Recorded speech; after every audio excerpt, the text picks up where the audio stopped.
السلام علیکم ناظرین، ایشین ویوز ٹی وی کے پروگرام امید سحر میں آج ہمارے ساتھ مہمان ہیں ہائی کورٹ کے معروف وکیل محمد اشرف کنبر اور ایشین ویوز ٹی وی ہی کے معروف تجزیہ نگار جو مختلف نشریاتی اداروں پر اپنے تجزیاتی پروگرام اس سے پہلے بھی آپ ان کے دیکھ چکے ہوں گے۔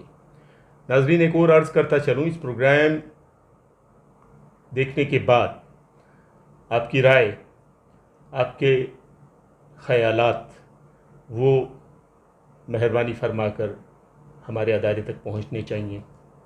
لائک کریں، رائے دیں اور شیئر کریں، نوازش۔ ہم اس کے ساتھ ہی ہم اپنا پروگرام شروع کرتے ہیں۔ ہمارے آج کے جو مہمان ہیں وہ ہائی کورٹ کے ایک معروف وکیل اور تجزیہ نگار افتخار حسین سید صاحب۔ شکریہ محمد اشرف کنبر صاحب، اور بہت شکریہ آپ کا محمد افتخار حسین سید صاحب۔ ہمارا آج کا موضوع ہے دنیا میں مروجہ قوانین اور اس سے پہلے کے قوانین، ان کی تاریخ، ان کا جو نفاذ کا عمل، اس کے مسائل، اس کے نتیجے میں معاشرے پر پڑنے والے جو اثرات، سیاسی، سماجی اور مختلف قسم کے اثرات۔ تو میں اپنے سوال کا آغاز پہلے ہمارے مہمان محمد اشرف کنبر ماہر قانون سے کروں گا۔ اشرف صاحب، قانون، عام آدمی یہ سمجھتا ہے کہ قانون اسے یہ نہیں پتہ قانون کہاں سے آیا، کیا ہوتا ہے قانون، کیسے مرتب ہوئے قانون۔ آپ ہمارے ناظرین کو یہ بتائیں کہ قانون کی فارمیشن، مطلب اس کو جو بنانے کا عمل، اور اس کا ارتقا، مطلب ارتقائی جو مرحلے میں جہاں آخر تک ہم چلیں گے آج تک کے، اس پہ آپ بنیادی چیزیں قانون کے بارے میں، جو قانون سازی ہوئی اور اس کا ارتقا، اس پر ذرا روشنی ڈالیے پلیز۔ بہت شکریہ انور صاحب، اور میں افتخار صاحب کا بھی شکریہ ادا کرتا ہوں جو مجھے موقع دیا۔ اور آپ نے یہ بہت ہی اہم موضوع ہے جس پر لوگوں کو زیادہ پتہ نہیں ہے، تو اس پر گفتگو ہم کریں گے۔ میں آپ کو بتاؤں گا جو میری نالج ہے اس میں۔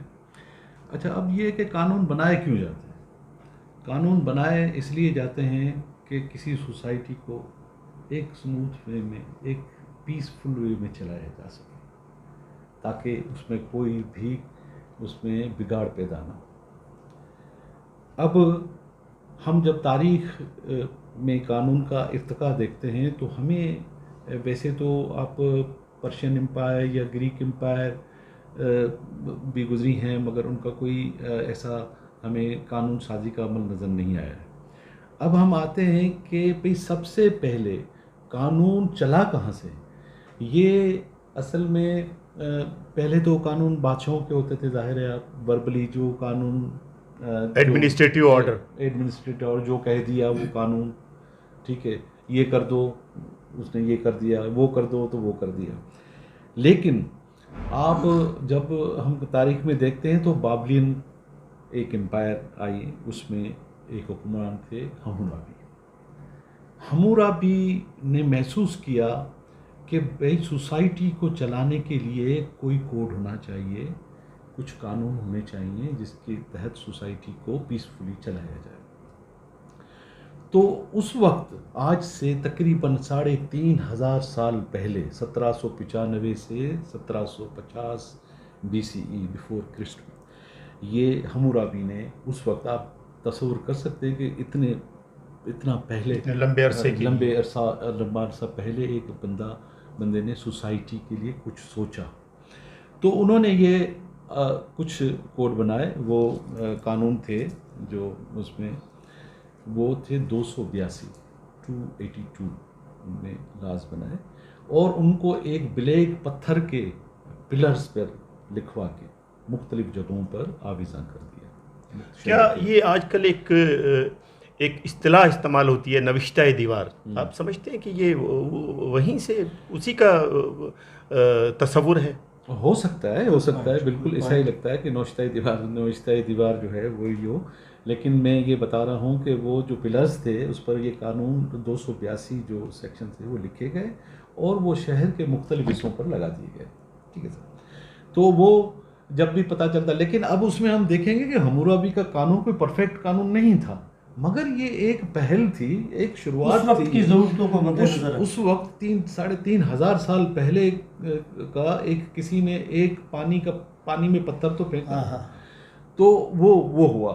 تو اس میں قانون کوئی ایسا تھا حمورابی کا، وہ اس میں آپ کو یکسانیت نظر نہیں آتی تھی، کیونکہ وہ سوسائٹی جو تھی وہ 3 حصوں میں ان کو تقسیم کرتے تھے. ایک تھے اپنا اپر کلاس تھے، پیسے والے لوگ تھے جس میں بادشاہ آتے تھے، عمرا، وزیر، وزراء سب آ جاتے تھے.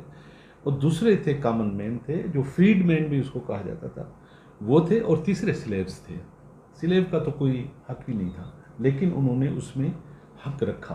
اب چاہے تھوڑا سا حق رکھا، لیکن یہ آپ نے یہ مقولہ سنا ہوگا، این آئی فار این آئی، آنکھ کے بدلے آنکھ، ٹانگ کے بدلے ٹانگ.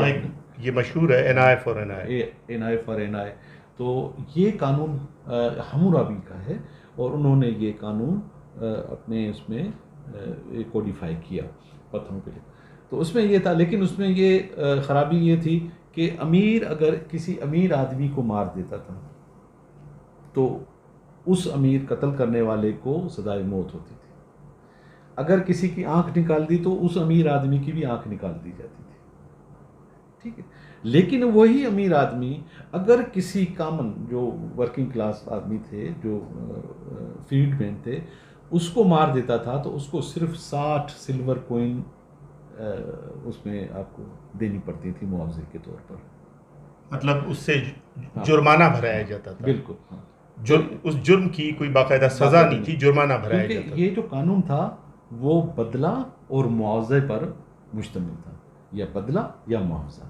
تو بدلہ تو آپ نے دیکھا کہ وہ امیر آدمی سے امیر آدمی کا بدلہ تھا، لیکن یہاں پر اگر وہ غریب آدمی کو 60 کوئن دے کے، جو کامن مین تھا یا فریڈ مین تھا، اس کو دے کے. اشرف صاحب، ہم آگے چلیں گے. آپ کے قانون سے متعلق جو ہماری آپ کی معلومات ہے اس سے ہم اپنے ناظرین کو مستفید کریں گے. افتخار حسین سید صاحب، سر اشرف صاحب قانون کی پیچیدگیاں، قانون کی تاریخ اور اس پر روشنی ڈالیں گے. میں آپ سے ایک معاشرے میں قانون کی حیثیت، قانون کی سہولت سے ریلیٹڈ، اس سے متعلق ایک سوال یہ کرنا چاہوں گا کہ آپ کیا سمجھتے ہیں کہ معاشروں میں سماجی سہولتیں، سیوک فیسلٹیز زیادہ ضروری ہیں یا قانون کا نفاذ؟ ماشاءاللہ، آپ نے سوال میں جواب بھی مجھے عطا فرما دیا. دیکھیں، قوانین کی تاریخ پہ انہوں نے روشنی ڈال دی.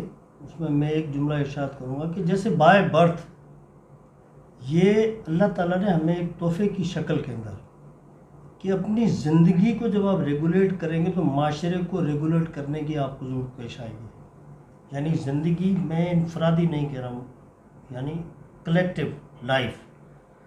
جب ایک زندگی کو، یعنی اس کو کیسے نہلانا ہے، اس کی تدفین کے طریقے کیا ہوں گے، شادی میں اس نے کیا کچھ کرنا ہے، یہ جو خیالات اللہ تعالیٰ نے انسان کے ایپٹیٹیوڈ کے اندر رکھ دی ہے، طبیعت کے رجحان میں. جی ہاں، تو ہماری ریکوائرمنٹ بن گئی آف لائف.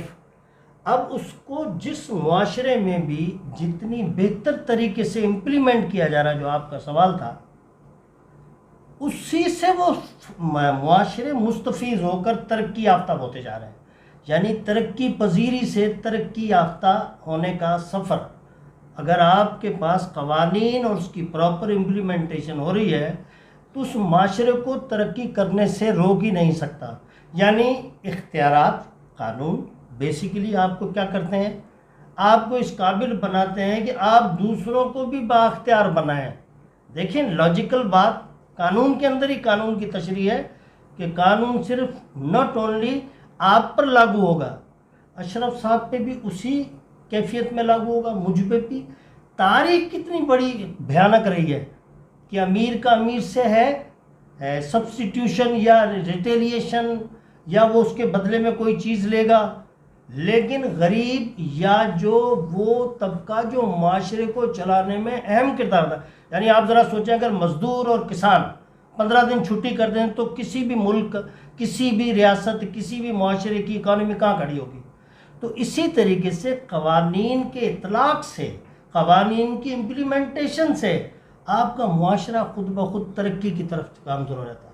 میں نے آپ کی اس تشریح سے یہ نتیجہ اخذ کیا ہے، if I'm not wrong، کہ قانون کے نفاذ کے نتیجے میں، قانون کے بنانے کے نتیجے میں نہیں، جی، قانون کے نفاذ کے نتیجے میں معاشی، معاشرتی، سماجی، سیاسی اور معاشی ترقیاں ہوں بہت گی۔ خوب۔ اس کے علاوہ کوئی اور حل نہیں ہے۔ یہی بات ایگزیکٹلی آئی وانٹ ٹو سے، یعنی آپ بائی برتھ ایک تو قانون کو لے کر پیدا ہوئے، اس کے بعد آپ کے پاس جو اللہ نے اختیار دیا کچھ کرنے کا، یہ ایک عجیب سا لوگوں کے مذہب کی طرف سے یہ رجحان رہا کہ جی سب کچھ اللہ کرے گا، تو بھائی پھر گندم کیوں بوتے ہو، آپ کپاس کیوں بوتے ہو، صبح اپنی ورکنگ پہ کیوں جاتے ہو؟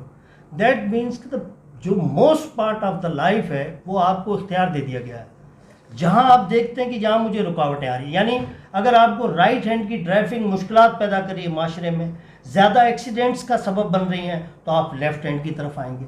یعنی قانون آج بھی ہم دیکھیں کہ 1857 کی جنگ آزادی کے بعد جب انگریز ڈر گیا تو اس نے پورے کوڈ آف کنڈکٹ دے دیا یہاں کے برصغیر کو لوگوں کو۔ میں دیکھتا ہوں آج بھی وہی سزائیں رکھی ہوئی ہیں قانون کے اندر کہ جی فلاں کا جرمانہ 5 روپے ہوگا، اس کا جرمانہ 50 روپے ہوگا۔ حال ہی میں اگر کوئی آئین سازی ہوئی ہو تو الگ بات ہے، یعنی آمدنی ہماری ہزاروں تک پہنچ گئی ہے، قانون پر ہم نے کوئی نظر ثانی نہیں کی ہے۔ مہذب معاشرے قوانین کو دیکھتے ہیں کہ وہ کمپیٹیبل ہے یا نہیں، یعنی لوگوں کی ضرورتوں کے مطابق وہ قوانین ان کو اس ترقی کی راہ کی طرف لے کر جا رہے ہیں یا نہیں۔ بہت خوب شاہ صاحب، آپ نے معاشروں کی ترقی و ترویج کے جو بنیادی چیزیں ہیں ان پر اچھی روشنی ڈالی۔ اب ہم دوبارہ آتے ہیں قانون کی جو پیچیدگیاں اور قانون کی جو ٹیکنیکلٹیز ہیں ان پہ بات کرنے کے لیے وکیل صاحب کی طرف دوبارہ آتے ہیں۔ آپ سے اس بات پر ہمارا وہ سلسلہ ختم ہوا تھا کہ حمورابی کے قوانین، حمورابی کے اس ارتقائی اس عمل میں حمورابی کے قوانین کے بعد پھر آپ کیا سمجھتے ہیں، پھر کون سے قوانین جو ہے دنیا میں رائج ہوئے یا جن کو امپوز کیا گیا؟ اچھا، بات ہماری آدھے میں رہ گئی تھی، تو میں یہ تھوڑا سا بتا رہا تھا کہ اس میں جو قانون بنے تھے وہ تفریق اس کی بنیاد تھی، تفریق ڈسکریمنیشن تھی اس میں، لیکن قانون تو تھا بہرحال، اس میں کچھ نہ کچھ اس میں انہوں نے رکھا تھا۔ بہرحال اس میں سب سے زیادہ جو طبقہ تھا جو ظلم جس کو برداشت کرنا پڑتا تھا وہ سلیبس تھے، تو سلیب اگر مار دیتے تھے تو اس کو 30 آپ کو سلور کی کوئن دینا پڑتی ہے۔ اب آگے چل اس کے ورثا کو تو یہ تھا۔ اب آگے ہم چلتے ہیں تو اس کے بعد ہم یہ حمورابی کے بعد یہ ایک مائل اسٹون ہے، یہ آج بھی اس کی حمورابی کے قانون کی آج کل کے ماڈرن قانون میں بڑی اہمیت ہے، کیونکہ یہ جو قانون انہوں نے بنائے تھے وہ بنیاد بنا آج کل کے ماڈرن قانون بنانے کا۔ اب آگے ہم چلیں گے، پھر رومن امپائر کا ذکر آئے گا تو اس میں بھی کچھ چیزیں ہیں، تو اس کے بعد جب ہم آگے چلتے ہیں تو پھر گریک امپائر آتی ہے، تو اس میں کچھ قانون بنے تھے کہ بھائی اس میں عورتوں کو، بچوں کو اور ایلینز کو، کوئی باہر کے لوگ تھے ان کو کوئی شہریت نہیں دی جاتی تھی، اور اس کے علاوہ جو ہے اگر کوئی انڈر ٹرائل عورت ہے تو اس کو بولنے کا کوئی حق نہیں ہوتا تھا۔ ناظرین، اس کے ساتھ ہم لیتے ہیں ایک وقفے کے بعد پھر حاضر ہوں گے، لیکن میں پھر آپ سے گزارش کروں گا کہ ہمارے اس پروگرام کے بارے میں اپنی رائے، اپنی پسندیدگی اور اپنے خیالات کا اظہار ضرور کریں۔